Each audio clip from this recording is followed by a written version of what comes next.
सौ बात की एक बात यह कि दिल्ली का पानी जा कहां रहा है, यह एक ऐसा सवाल है जो ये पानी का मैनेजमेंट करने वाले भी नहीं बता सकते। नेताओं की बात नहीं कर रहे हम, ये जो बोर्ड है ना पानी देने वाला, जल बोर्ड, ये भी नहीं बता सकता। पता है क्यों? क्योंकि इन्होंने मीटर ही नहीं लगा रखे। घरों में लगने वाले मीटर तो छोड़िए, इन्होंने बीच रास्ते में फ्लो मीटर भी नहीं लगा रखे पूरे। दिल्ली की आर्थिक सर्वे की रिपोर्ट कह रही है कि दिल्ली में 58% पानी नॉन रेवेन्यू है। ये सरकारी लोग होते बहुत होशियार हैं, लिख दिया 58% नॉन रेवेन्यू वाटर है। नॉन रेवेन्यू वाटर सुनकर कोई टेक्निकल टर्म लग रहा है ना आपको, जब इसका सीधा मतलब पता है क्या है? सीधा मतलब है इसका इन्हें पता नहीं कहां जाता है ये पानी, क्योंकि इसकी इन्हें पेमेंट नहीं मिलती। मतलब समझे, जितना पानी दिल्ली में सप्लाई होता है उसमें सिर्फ 42% के ही बिल बनते हैं। बाकी 58% कौन कहां लेता है ये चेक ही नहीं होता। इनको ये तो पता है कि टोटल कितना सप्लाई होता है, यानी इनके वाटर प्लांट से जितना पानी निकलता है वो इनको पता है, क्योंकि वहां तो मीटर लगा हुआ है। आपके घरों में, दुकानों में, दफ्तरों में भी मीटर लगा हुआ है। तो आपके मीटरों में जो पानी की रीडिंग आती है उसका टोटल करके टोटल रीडिंग उतनी होनी चाहिए ना जितनी इनके यहां से निकलने वाले मीटर में आती है।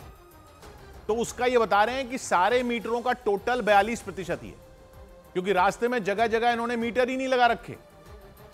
जैसे कोई पाइपलाइन है, जहां से शुरू होती है वहां मीटर हो तो पता चले कि इसमें इतना पानी डाला, फिर जहां लाइन खत्म हो रही हो वहां मीटर लगा हो तो पता चले कि इतना पानी यहां से आगे घरों के लिए गया। इन मीटरों को कहते हैं फ्लो मीटर।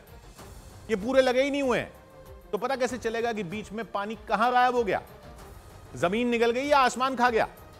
वैसे आसमान तो खा जाता है कुछ पानी, क्योंकि गर्मी में कुछ पानी भाप बनकर उड़ जाता है पाइपलाइन से, लेकिन 58% थोड़ा ही उड़ जाता है, जमीन भी निकल जाती है।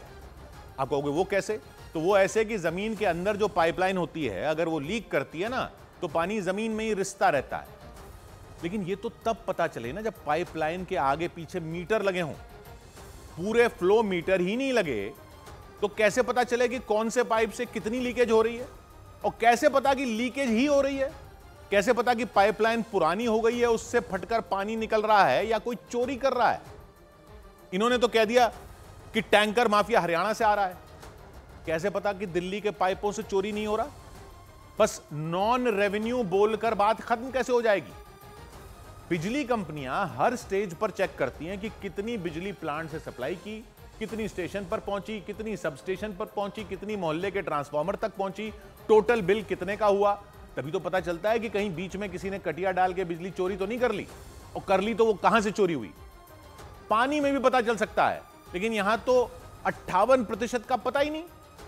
आधे से ज्यादा, यानी अगर 10 बाल्टी पानी सप्लाई हुआ तो 6 बाल्टी बीच में कहां गया? बिल बना सिर्फ 4 बाल्टी का। अरे एक बाल्टी उड़ गया हो समझ में आता है, एक बाल्टी पुराने पाइपों से लीक हो गया हो समझ में आता है, लेकिन 6 बाल्टी गायब हो गया हर 10 बाल्टी में। अवैध बस्तियों में जो पूरे इलाके के लिए नल लगे होते हैं उनका भी बिल नहीं बनता। तो चलो मान लो 10 बाल्टी में एक बाल्टी वहां लग जाता होगा, एक बाल्टी उड़ गया, एक बाल्टी लीक हो गया, एक बाल्टी कच्ची कॉलोनियों में बिना बिल के चला गया, मान लिया, तो बाकी चोरी नहीं हो रहा। नहीं हो रहा तो दिखाओ मीटर रीडिंग। वो तो आपके पास पूरी है ही नहीं, फ्लो मीटर आपने पूरे लगाए नहीं है। मीटर लगाने से हरियाणा रोका था, आपका कोई दोष नहीं है। चोरी नहीं हो रहा तो लीक हो रहा है, तो पाइपलाइन क्यों नहीं ठीक किया आपने? ये लीकेज नहीं होती तो पानी पूरा होता दिल्ली के पास या नहीं होता? बारिश हो जाएगी, हरियाणा से पानी आ जाएगा, संकट निकल जाएगा, तो इन अधिकारियों का कुछ होगा? कुछ नहीं होगा। ये जवाब देंगे कि 58% पानी का हिसाब किताब क्यों नहीं है? जवाब देंगे ये। जिन भी लोगों ने ये मीटर लगाने थे और लगाए नहीं, उनको क्यों नहीं पकड़ा जा रहा? क्यों नहीं शंका होगी पब्लिक को कि ये मीटर इसलिए कछुए की चाल से लग रहे हैं क्योंकि मीटर लग गए तो चोरी पकड़ी जाएगी ना? ये शक नहीं होगा। क्या इन्होंने अब भी नहीं ठीक किए पाइप तो ये लोग खुद लगेंगे अगली गर्मी में टैंकर की लाइन में? तो बात की एक बात,